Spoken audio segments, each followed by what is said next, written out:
So I've spent the last 30 years in sales and business, building companies and earning a fantastic living and living the life that I want to. And in that time, I've taken companies from startup phase to multi-million pound enterprises and also helped hundreds of other small businesses grow their companies to go past that £1 million barrier, to get to the point where they've become 7-figure businesses. So in this video, I'm going to share over the next 30 minutes, 30 years of sales knowledge. I'm going to share with you the models that I use, my 7-figure sales model, that if you follow, I guarantee you will help you achieve the success you desire, whether it's in your career and you want to become a 7-figure salesperson or as a business owner. It's going to give you every bit of insight that I've ever had. It's going to be the best thing you're going to use and deploy and put in practice and achieve the business or life that you dream of. Right, and before you get to think, well, who am I? I'm James White. I've been in business for a long time. And by the way, you can connect with me on all my social channels. You've got a LinkedIn code here to be able to connect with me on LinkedIn. If you want to get into my Saturday sales email, you'll get insights and ideas on a Saturday morning. You'll find my podcast, The Diary of a Sales Expert, is growing month on month. Hundreds of people are downloading it for the sales insights it gives them. And you've obviously heard because you've seen my channel already. So the reality is you know what I can offer. But the 7-figure sales program is a program I've developed from my 30 years of experience around what I call the 7 key building platforms and blocks for successful salespeople. And in the video here today, I'm going to go through each one of them. I'm going to talk to you about why they're so important, but what you've got to do to take into account and make sure you're putting these elements in place in order to be successful. So what are the building blocks? What are the elements that we talk about? And there are 7 of them, because if you want to go to that 7-figure number and maybe you just want to achieve a sales career that's at a different level, or maybe you're thinking as a business owner, I want to get past that £1 million number and build a business that scales and grows without me. So we'll talk about the 7 parts of that, which include the 6 key areas and then the leadership part, especially as you start to scale and grow. So let's have a little bit more of these details. Block number A is all about what I call the building blocks. You cannot have a house that sits on shaky foundations.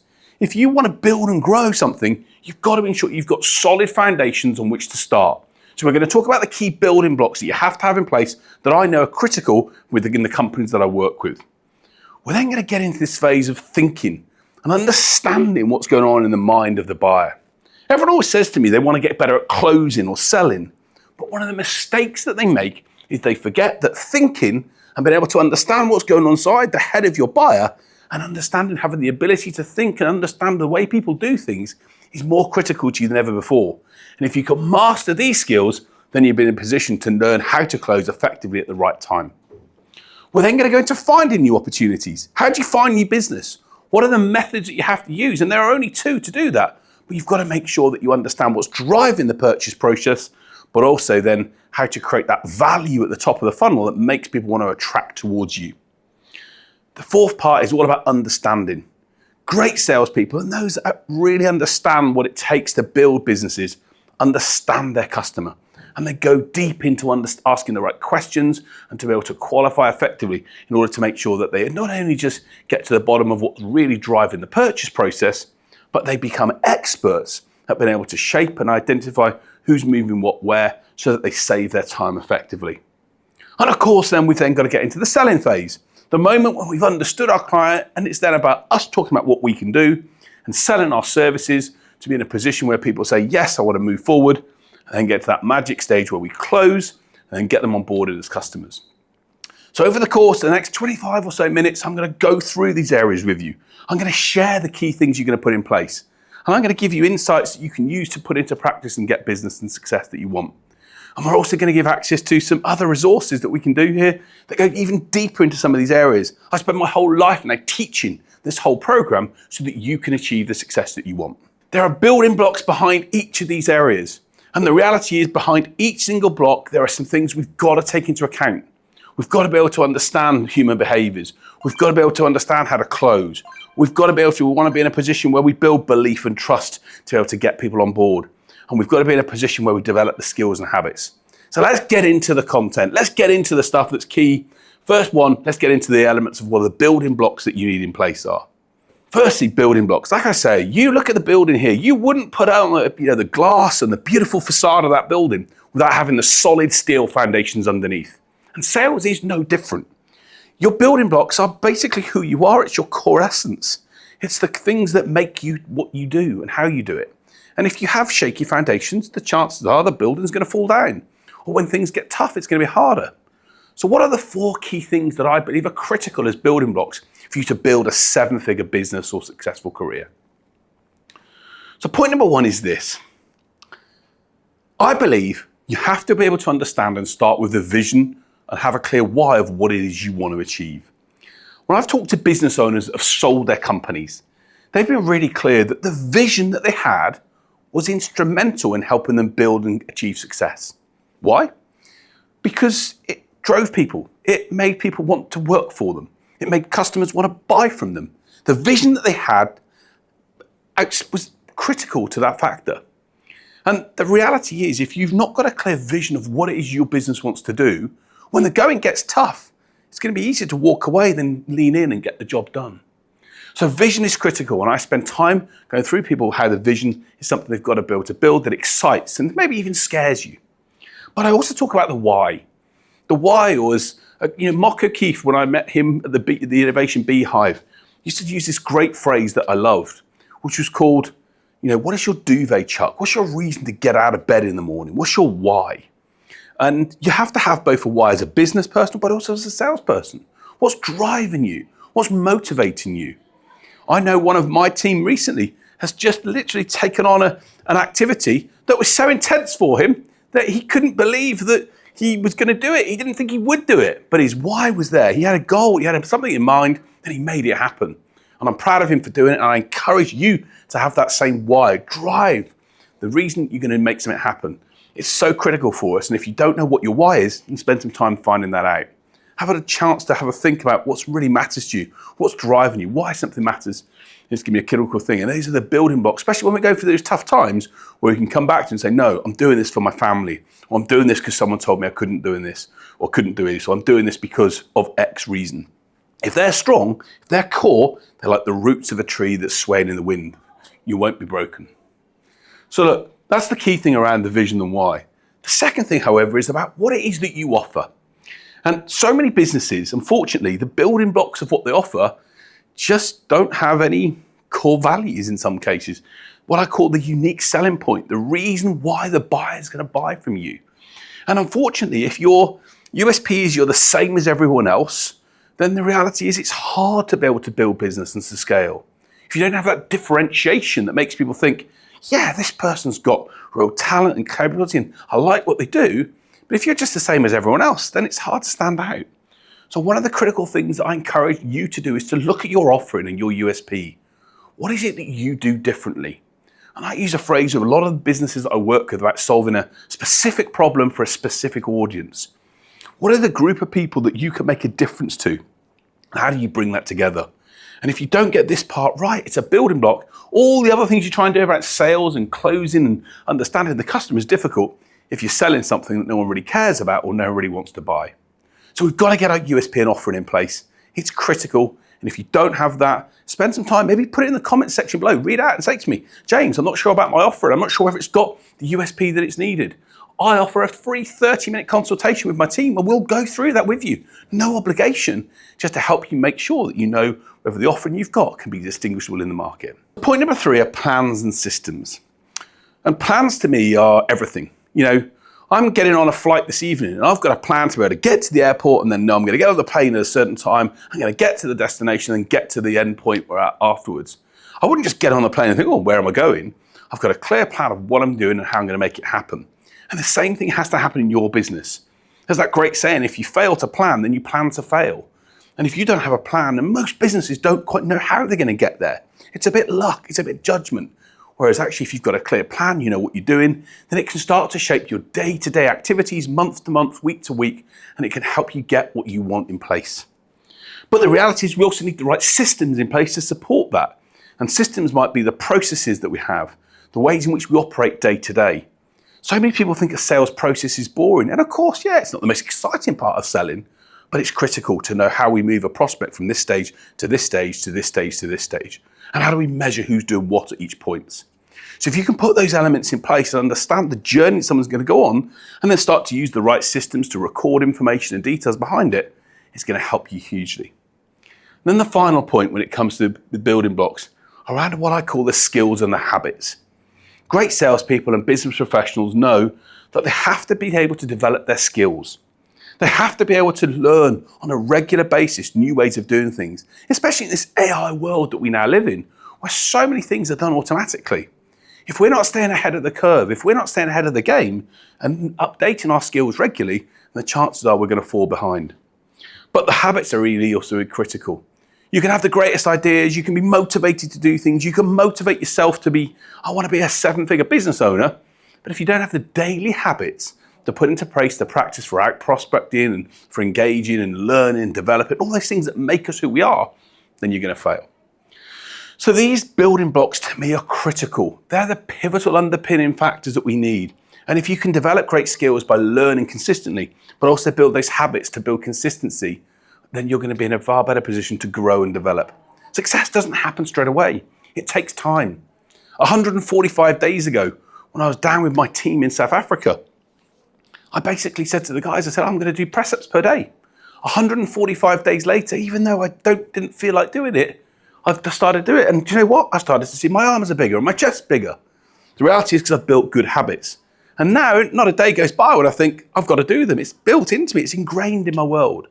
So we've got to get the same thing for you. Those great sales habits, they're going to help you transform you and your company to the next level. So that's the building blocks that we need.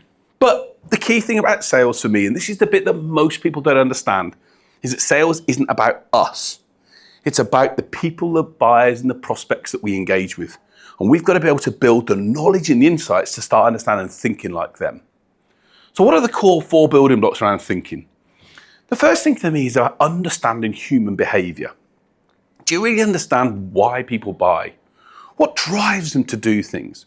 What's the rationale behind someone deciding to invest in one area or not in another? What makes them tick? What makes these people with these different images, with different facial gestures, with maybe the emotion and happiness of something going right, but the sadness and anger when something goes wrong? Great sales and business people understand human behavior. They understand other people and how they operate, and they see the difference between different types of people, as we'll talk about in a moment. But if you don't understand the drivers, the common reason that makes us do things, and why your customers or your buyers or your team members are doing what they're doing, then you're going to struggle to build a team that can scale and grow. Yeah, you'll get success, to some level on your own. But in order to work and really build a business of value, you have to scale. And in order to scale, you have to bring people along with you. And if you don't understand the way they operate, you've got no chance. Point number 2 is what I call emotional sales intelligence. Daniel Goleman in 1969 created a fantastic book that so many businesses around the world now use around emotional intelligence. The 5 aspects around emotional intelligence are self-awareness, self-control, motivation, socialization, and empathy. And I have added the word sales in there because I think it's critical for selling. If you can't be able to be aware of what's going on when you're in a presentation and see someone's tuned out, then you're going to be lost. Or if you can't shut your mouth when you've set a price and then just talk all over it and just think, I'm not reading the reactions from people, you're going to fail. Or if you can't put yourself in the shoes of your buyer and have empathy to see things from their perspective, you're going to fail. So the reality is we've got to develop emotional sales intelligence, and I'll put a link into a video that I did specifically on this subject that you can watch and you can gather and get more information on these 5 areas that are going to help you transform your business. But the reality is we've also got to be experts at reading and influencing people. So many people have happy ears. They listen to what they think they're hearing without really digging into what's going on. And the reality is the ability to spot and see signals and signs, body language, what people say and what they don't say, is also just such a critical factor to have and skill to have in sales. Some of the things that I'm a geek about. I'm trying to intrigue to watch people, to learn reactions, to see how they're doing certain things at certain times. Because I know that if I can tap into that and read that, then not only is it going to help me win more business, it's also going to save me time. Too many people start thinking they know what's happened, but they're not able to read and read beneath the skin and read beneath the lines. And great salespeople need to read and influence people well. And I'll also put another link in here into a video that I did on how to spot certain body language and signals. And there are some brilliant people around the world, people like Vanessa Von Edwards, who study the science of people that you should get involved with and start to learn from. That's how I learn from. That's how I'm keen to understand and read people better. And you should be in the same position. And the 4th point is around shaping the sale. For me, the shaping of the sale is about making sure that you have to understand people go on a journey. The journey doesn't happen overnight. There are times it takes people to move to a position of, not sure if I need this, through to a buying process. And that journey can take time. And it's about shaping and nudging and prompting. You know, if you look at the potter, they're making a pot. They don't just start and think, look, the pot's there. They shape the clay. They move things in a certain direction in order to get the outcome that they want. Great sales and business people do exactly the same thing. So those 4 facets around understanding, thinking people like the way your buyer operates are critical. But once we've done that, we've also then got to be able to get into the understanding phase in the next part. And for me, if you start to be able to know where you find people, and the way to understand people is you've got to find them. We've got to go and generate the business. And if we don't generate the business, we can't have conversations to then be in a position to sell and close to. So what are the 4 factors behind finding people that are critical?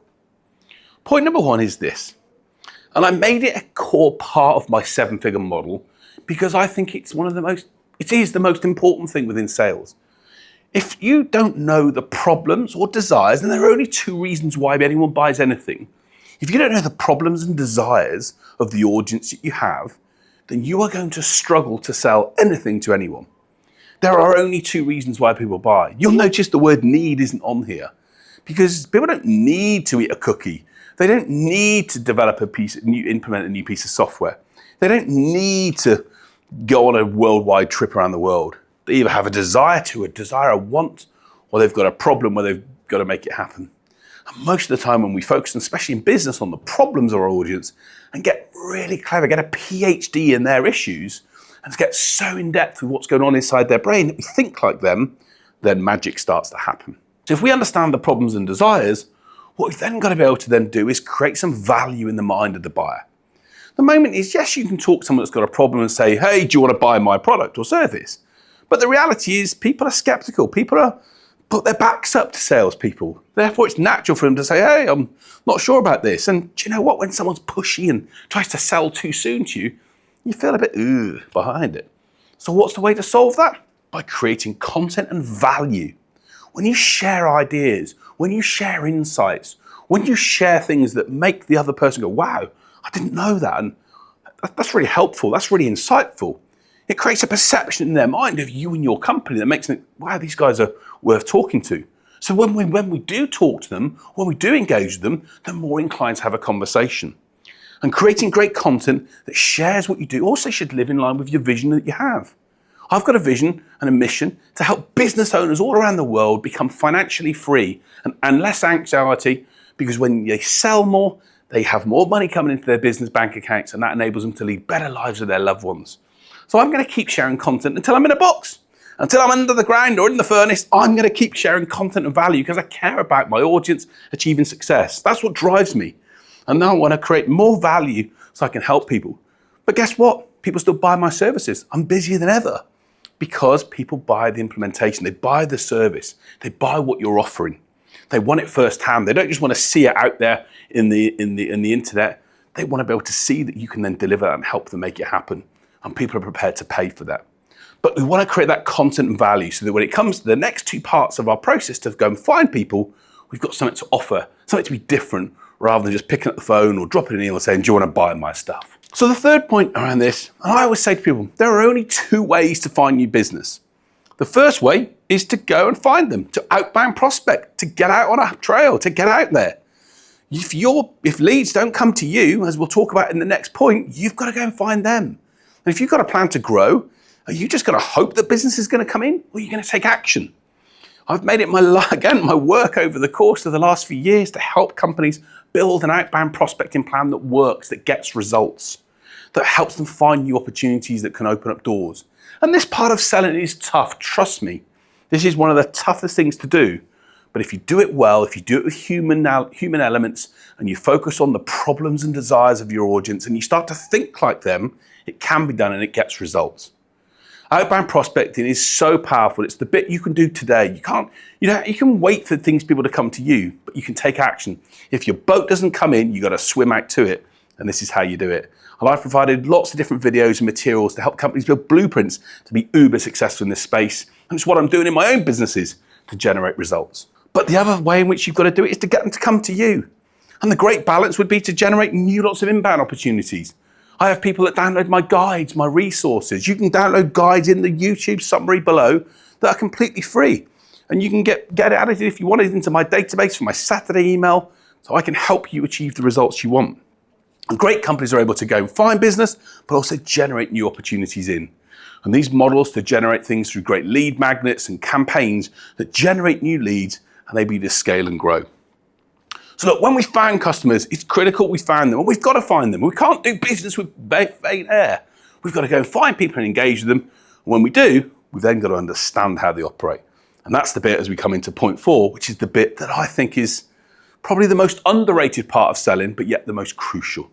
The first part of understanding is understanding the way that people think. Like I said in column B, people don't want to be sold to. They don't want to be pushed at. They're a bit, back off. The salesperson's trying to get to me.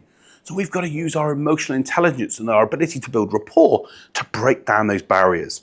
We've got to make them feel that we're genuinely interested in supporting them, not just being in a position where we sort of try and get them to do something just because we want them to do it because it serves us, not them. Most people are protective of themselves, and rightly so. So the best way to do that is to use simple skills to be able to show that you care about the person and what they're trying to achieve, to break down barriers, to build rapport, to be in a position where you can make that person think, hey, I want to have a conversation with this person because they're helping me do things. Breaking down barriers is critical. You get 7 seconds to make a first impression.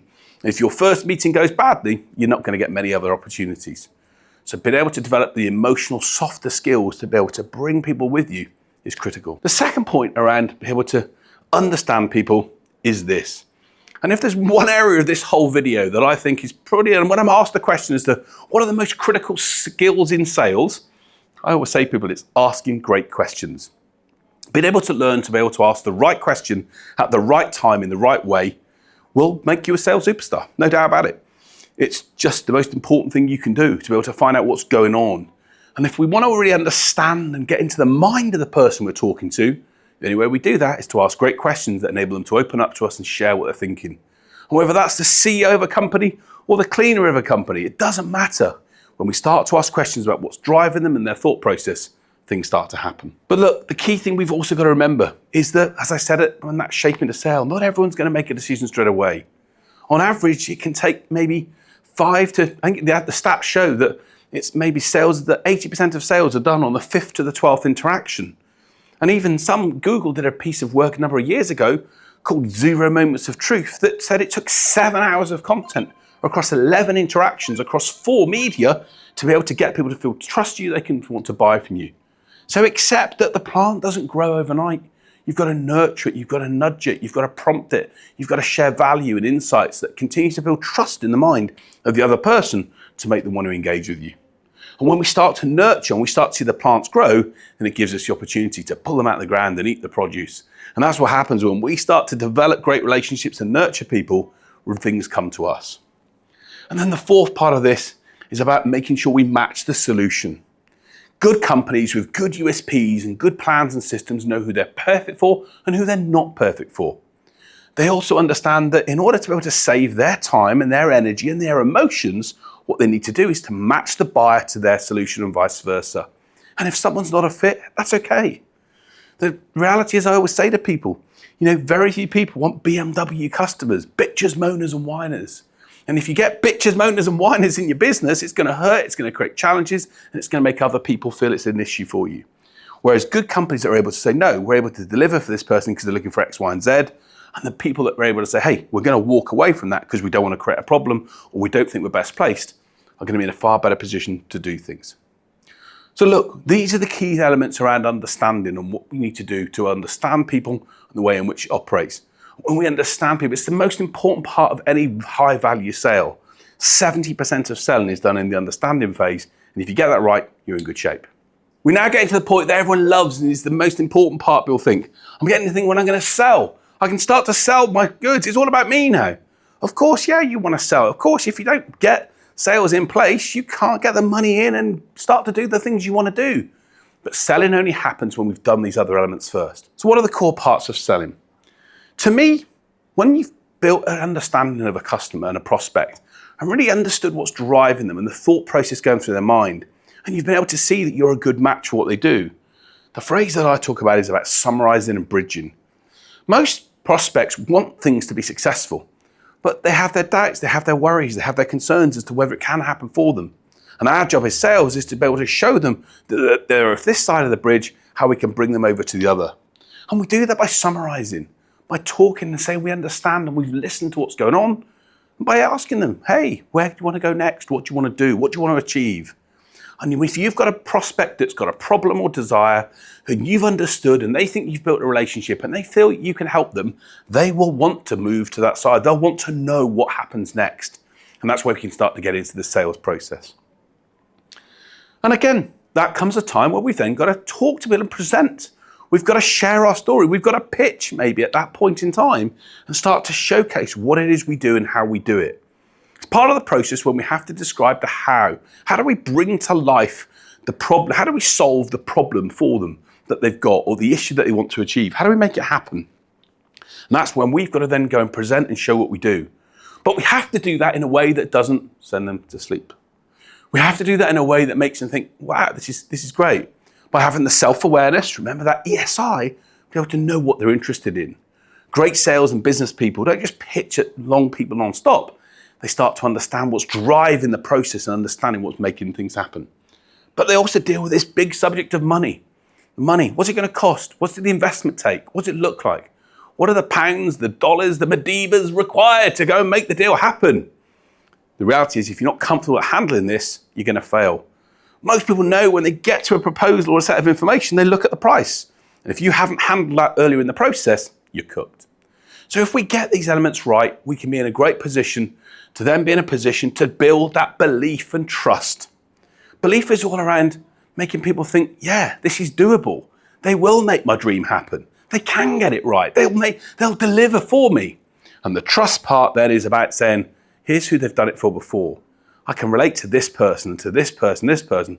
They've had the results. They were in the same situation as me, and they've then turned into a new place.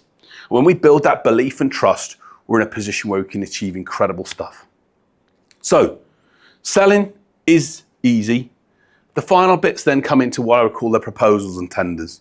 And I'm not going to share in detail in this video all the elements around here, but so many people send proposals that end up being ghosted. That literally they never hear from people again. And it happens for a number of reasons which we want to avoid. But the other key thing is around tenders. So many people spend time engaging in a tender process, and that time's wasted because they never stood a chance in the first place.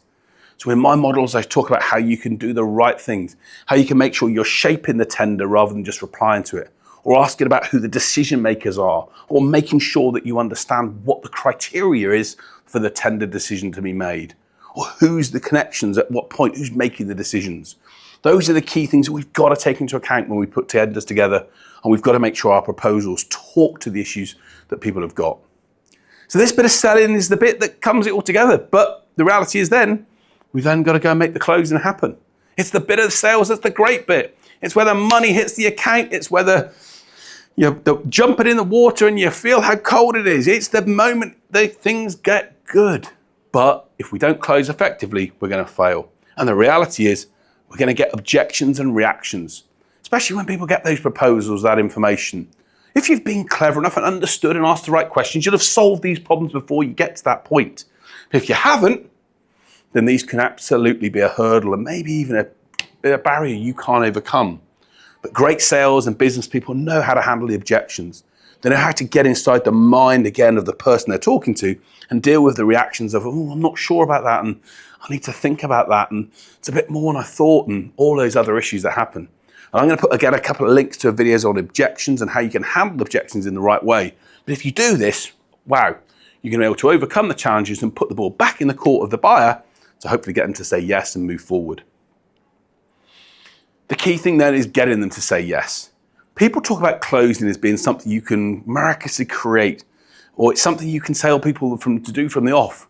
But the reality is, if you haven't built the rapport and the understanding, then closing early in the stage just feels a bit unnatural. And I talk about people to be like sales being like dating. And if you want to go on a date with someone, it should feel natural. It shouldn't feel contrived. Getting someone to closing by asking the question, how does it feel to move things forward and put your trust with us? Should be a natural thing rather than them thinking, I'm not sure if this is the right thing. Tells me you haven't read the signals, the signs, you haven't asked enough questions. But getting them to say yes, I'm getting them to want to not just say yes, but by force behind their back, but to say, yes, I'm really excited about deploying your service and moving forward. We can't wait to get this started. We're excited to deliver is one of the best feelings we can get in sales. So there's so many different elements of what we can do here. It's the holy grail, what we all want, but it comes when we've done the hard work beforehand. And if you do that work in the right way, using the models and the training that I give, it will become easy to do. So the reality is then though, we've got to make sure we negotiate. You're going to, especially as you get into bigger companies, you're going to find lawyers and procurement people that are going to negotiate around the contracts. So many deals I've seen that have gone from yes to oh no, because they didn't work around these elements. And it's part of the hurdles we have to jump. But if we do it right, if we understand the drivers and if we stick core to our goals and we understand what's really driving the purchase process, this becomes doable. And then the final point around selling for me is around how do you then make that customer or that new customer into a disciple, into someone that's going to promote and sell your business for you.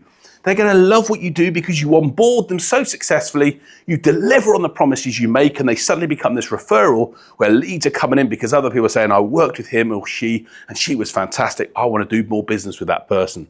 They become your sales force. They tell other people about you. And that's how businesses start to scale and grow. And it happens when you deliver on the promises you've made. So look, that's the 6 elements of selling. And great companies are in a position where they build these elements. They know how to do these aspects inside out. And it's what I do. It's how I help train companies and people through my platforms and through my academies to be able to achieve great success. And if you can do these things and follow these steps, you will become an uber successful company or salesperson. But for you to really scale to the next level, you then got to develop what I call the 7th part of the 7-figure model, and that's great sales leadership.